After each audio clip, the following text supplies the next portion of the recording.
So let us now move to philosophical basis. So the first one is inclusivity. So what is inclusivity? So when we say inclusivity, it is the practice or policy of providing equal access to opportunities and resources for people. So it says here, no, that inclusivity is the practice or isa man ka policy na kung saan nag-provide or it promotes some equal access or mga opportunities sa tanan nga tao or equal opportunities and mga resources sa tanan nga mga tao. So it says here man that such as those who have physical or intellectual yung mga disabilities, no, or the belonging to other minority groups, no, so mga nabilong sa mga minority groups, no, they should be included yun, no, from the root word gana sa inclusivity, no, they includes, no, so regardless sa mga disabilities sang tao, mapa-physical man na or mapa-intellect man na nga disabilities or they are belong man sa mga minority groups, they should have the equal access, the equal treatments, the opportunities and resources sa tanan ini nga mga taho. So that's why gani mi man kita ginatawag nga inclusive education. So the inclusive education, no, nag-aim in siya nga tanan nga mga learners to have the opportunity to learn regardless sang ilang mga differences sa ilang mga nagalain-lain yung mga needs, no, so there is the diversity within the class, no, there is inclusive nga there is inclusive nga education within the class. So nagalain-lain ang ilang needs, no, pero they are included sa gyapon kag gin-isa sila. So that's why gani tawag nga inclusivity. So the next one is equality and equity. So we will know what is the differences between equality and equity. So the first one is equality. We will define what is equality. So equality is the provision of equal treatment, access, and opportunity to resources and opportunities. Now, so equality, we are all familiar naman sa word equality. It is the equal nga pagtrato, equal nga access, no, equal opportunities, since it is talking about sa mga different needs sang every learners, no. So inequality, we should provide sang patas na pagtrato sa mga access, sa mga opportunities, mga resources sa tanan ng mga learners. So inequity naman, so what is equity? So ang equity is, it is the provision of personalized resources needed for all individuals to reach ang common goals. So sa equity, it is talking about naman sa different treatment based naman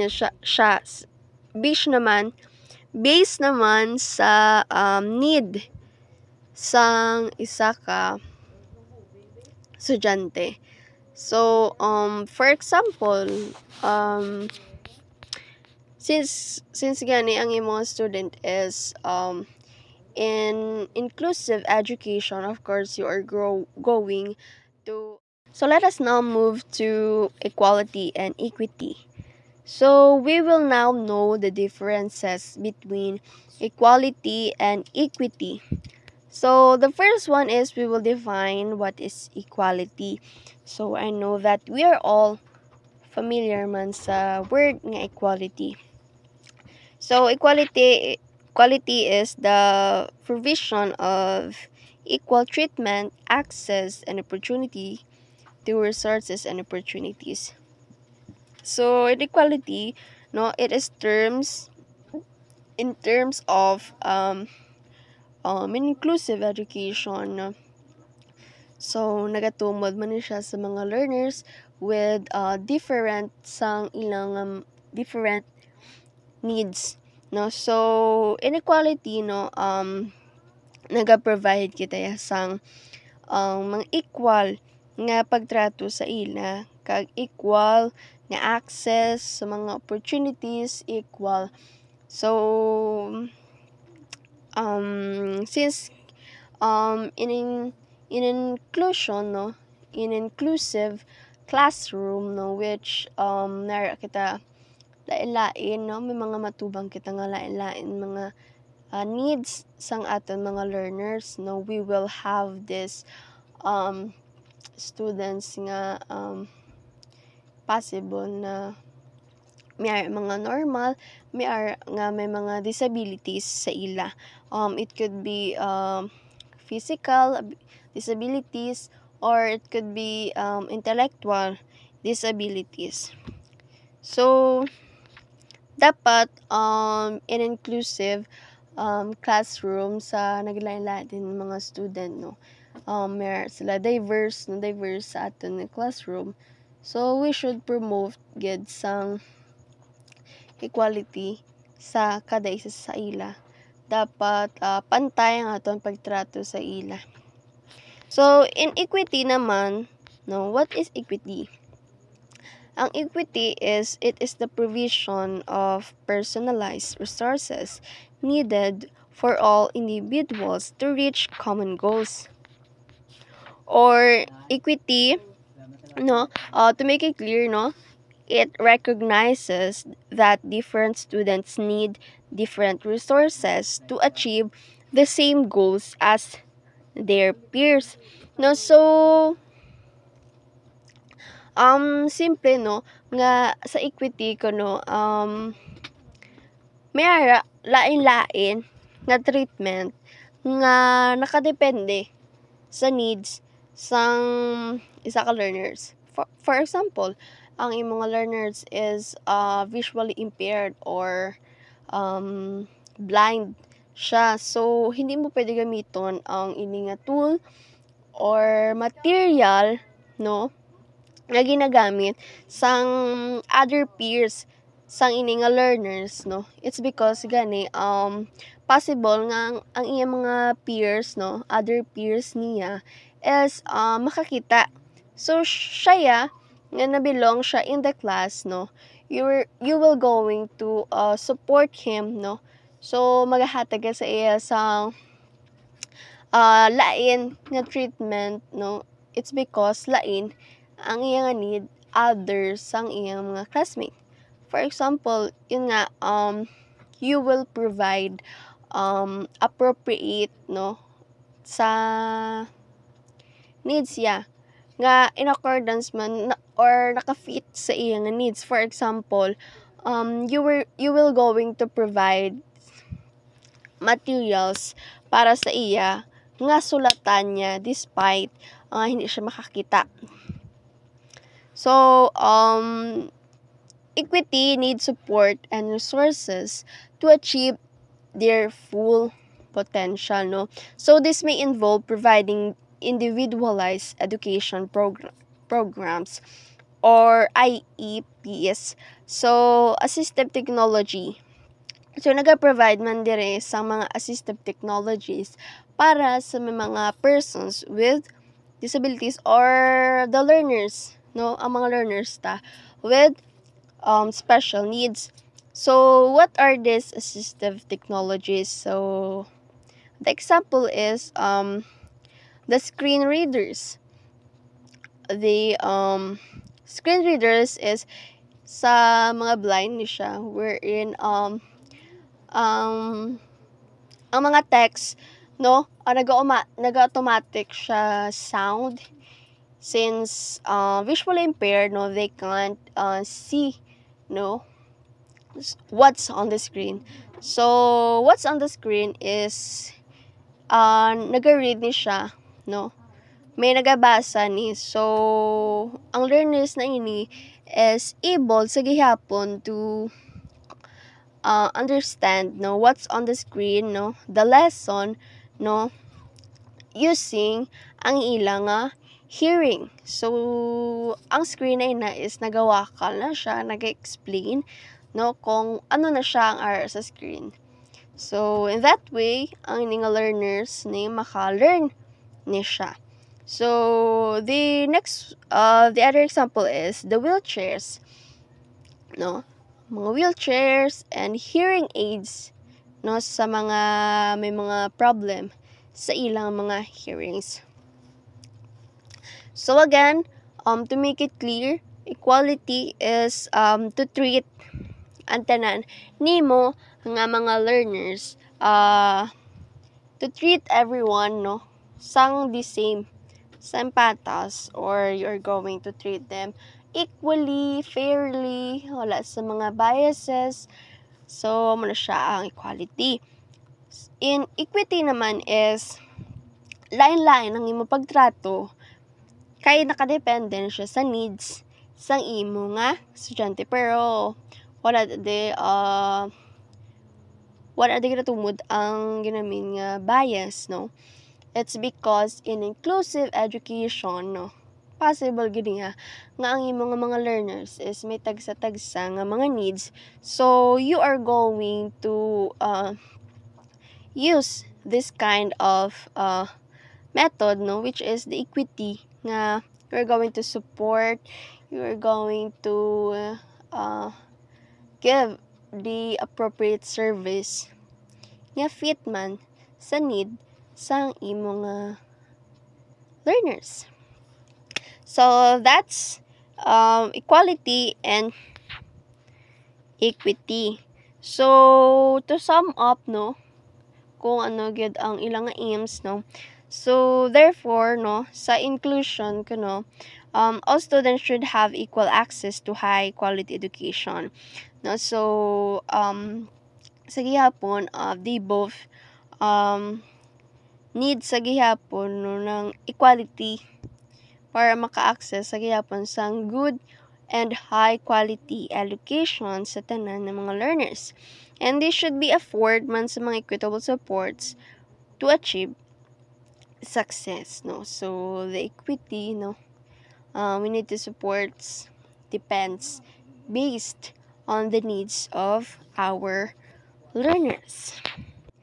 So let us now move to historical and or sociological. So the first one is the Convention on the Rights of the Child, or the CRC. So what is this? It is the most universally accepted human rights instrument, no. So it means ining rights is almost most nagagani sang do universally bilog na nga kalibutan naton gen accept ang ini nga klase nga human rights instruments, no. So gin ratified ini or gin aprubahan ini, no, sang tanan na nga countries in the world, no, except lang galing sa duwa ka countries. So ang ini nga duwa ka countries is ang US, United States, and ang Somalia. And the convention incorporates the full range of human rights, no. So ang ini nga convention kuno is nga promote siya sang full range sang tanan na klase nga human rights in civil, political, economic, social, cultural rights na para sa tanan ng mga kabataan.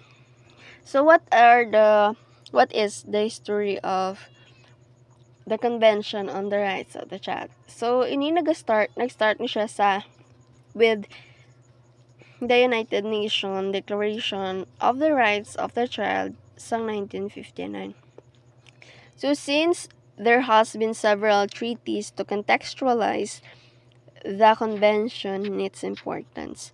So ginadapt inis siyang UN in its current form in 1989 and opened for signature, no. So sa 1989 kuno amo pa niyang pag-open pero sang palasang permahanay for those who are going to approve or agree with this kind of convention or rights.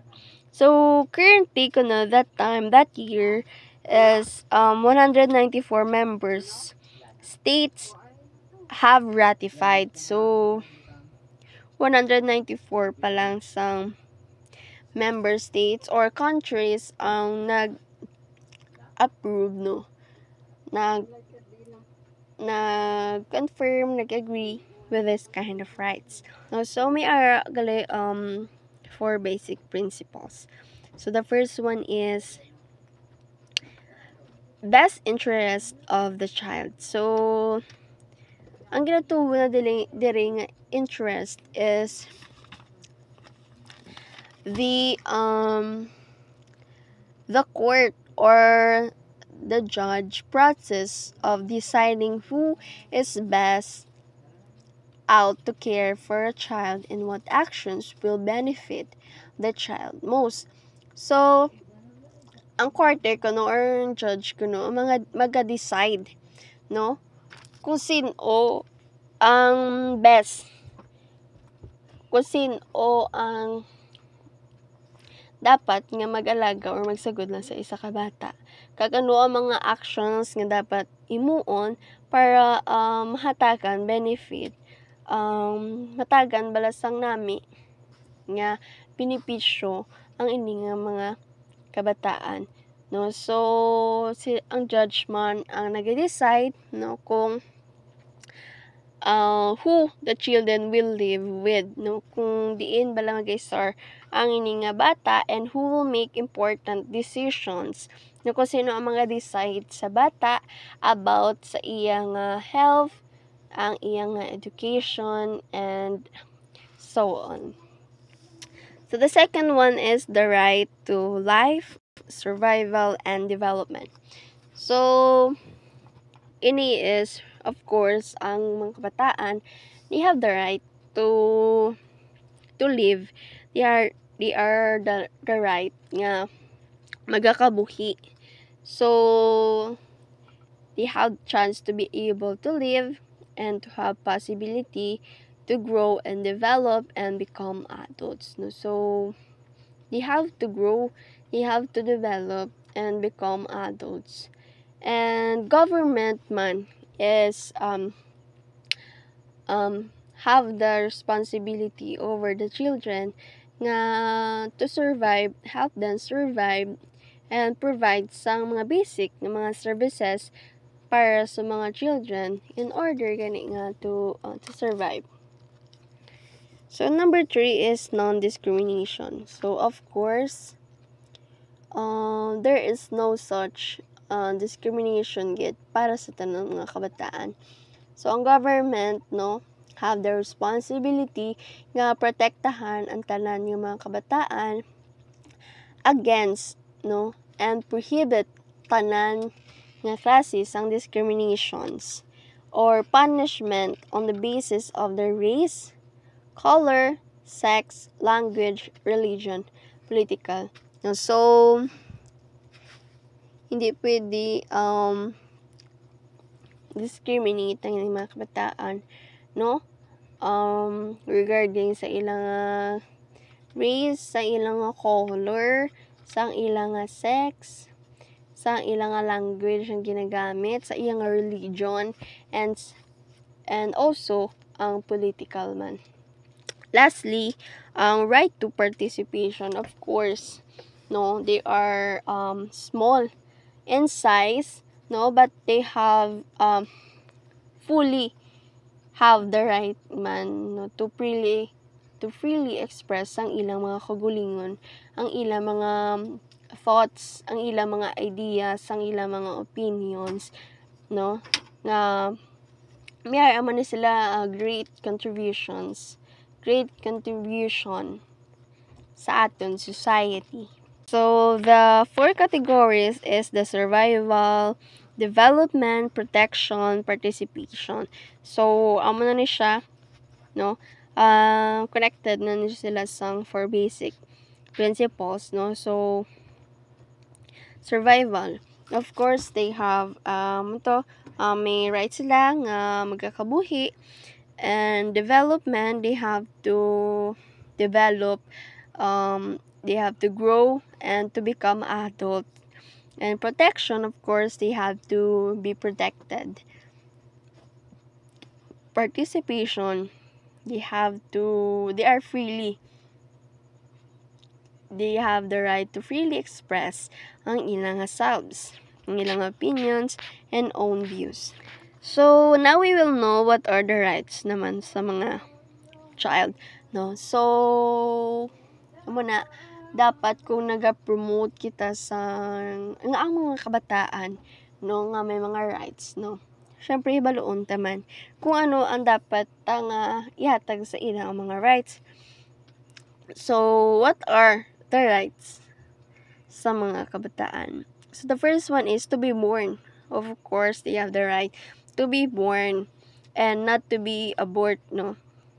And to have a name and nationality. Of course, dapat tanan yung mga kabataan is may mga pangalan to given, no, sang name and nationality.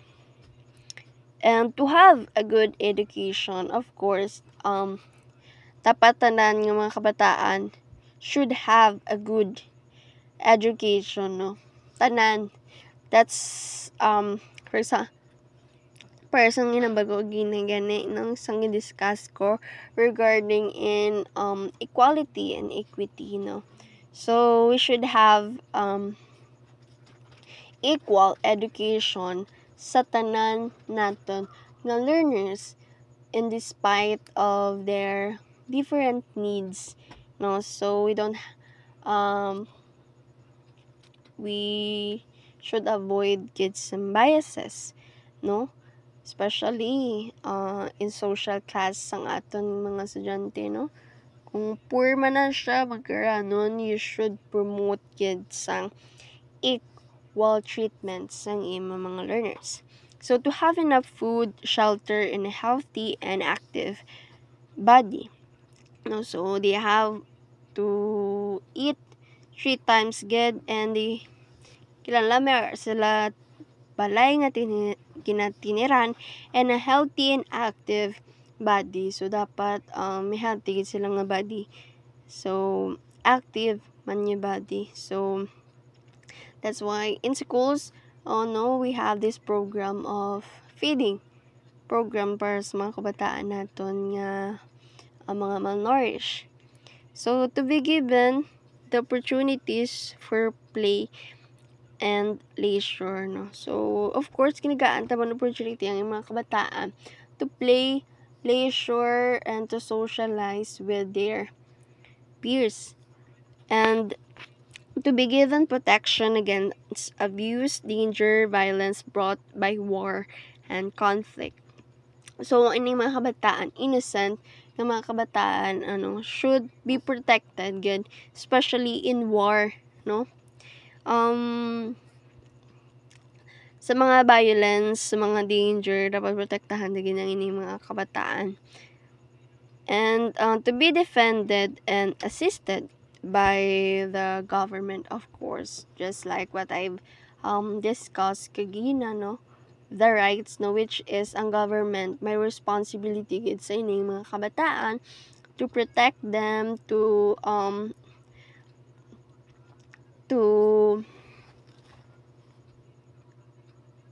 develop, no, buligan ang ini nga government may great good nga responsibility nga mabuligan ang ini mga kabataan in survival and to provide gid sa mga basic needs ang ini mga kabataan.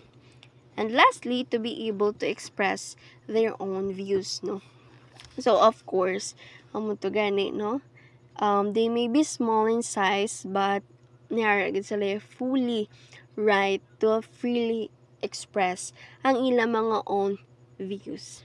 So, amo na siya ang the Convention on the Rights of the Child, no? So, nabalaan na naton ang mga rights sa mga kabataan and what are their needs, no? Sino ang mga may mga responsibilities, sino accountable sa ila. So, the UNESCO. So, what is UNESCO? No? So, I know some of you know what is UNESCO.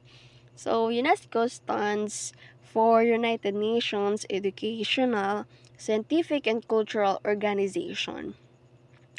No, so it contributes peace and security. No, so ang aim ni sang UNESCO is to have peace and security over the world ni siya. So nagapromote na siya sang international cooperation sa education, sa sciences, sa aton mga cultures, communications, and information. No, so ang UNESCO kina-promote si pagani ang knowledge sharing and the free flow of ideas to accelerate mutual understanding and a more perfect knowledge of each other lives. So UNESCO programs contribute to the achievement of the Sustainable Development Goals defined in 2030. So ang UNESCO, no, ang ini nga 2030 agenda for sustainable development education goal is nagaprovide ni siya sa inclusive and equitable quality education sa tanan nga level. So ang aim niya pagini is at ending, no, poverty in all its forms, no. So gin-start ang ini nga goal is since sang 2015 pa. So meron sila 15 years para ma-achieve ang ini nga aim, which is i-end kuno ang poverty in the whole world, no. So dapat in 2030 kuno ma-achieve na. So sa subong 2024 meron na lang 6 years remaining, no, para ma-achieve na natin.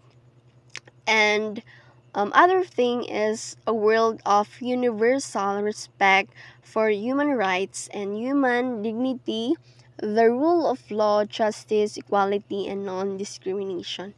So all of this, no, must, and the goals of this 2030 agenda. So there will be universal peace sa bilog nga kalibutan and hopefully ma-reach, no, ang ining mangin successful nga ining goal sang UNESCO. So ang UNESCO, no, ang history sa UNESCO, no, this was outlined in a constitution signed November 16, 1945.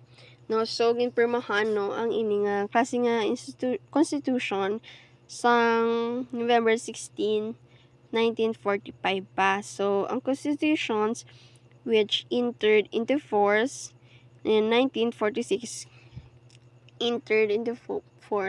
kumbaga pag in-release na ni siya. So called for the promotion of international collaboration in education, science, and culture. So the fundamental principles of UNESCO. So ang fundamental principles ng UNESCO is the non-discrimination, solidarity, equality of opportunity and treatment, and universal access to education are enshrined in UNESCO's Constitution, no? So ang non-discrimination among solidarity, equality sa mga opportunity and treatment, no? It is the universal access sa tanang education are enshrined ni sa Constitution sa UNESCO. So, ang right pagid naton sa education and to provide man some basis for the organization legal action. So, ang UNESCO kuno has 195 member countries. So, kung ang Convention on the Rights of the Child no meron siya currently that time 194 no, which is may duha pa ka countries nga wala nag-agree sa ina nga right. So ang UNESCO kuno is may objective sila, no? So it pursues its objective through 5 major programs, no? So the education. So education is a basic human right and a global public good with the power to transform individual lives, communities, and planet for the better over generations, no? So ang education is isa ini sa mga basic human naton nga mga right, di ba? Hindi ginaya madula ang right, no, sa kada isa sa aton to have an education and also a global public good with the power to transform individual lives, communities, and planet. No, so education, it has the power gid sa mag-transform balas sang aton nga kabuhi. So that's why it is one of the important aspects sang aton nga life nga ma-achieve naton. And of course, for our communities, for our planet itself, for the better over generations.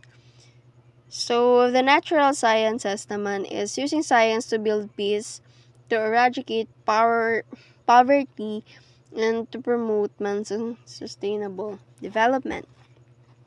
So, the social and human sciences naman is ang contributions na ni that the sciences can make to build inclusive and sustainable economies and societies.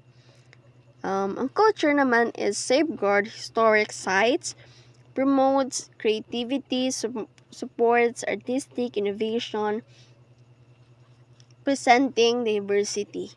No, so mga cultures natin makita naman no sa mga UNESCO's heritage, no. So gina-preserve sang UNESCO ang mga historic sites, no. Mga ga-promote sila sa mga creativity, sa mga culture naton within our different countries. Kasi diin ang UNESCO gina-preserve niya ni ang tanan nga mga cultures in each countries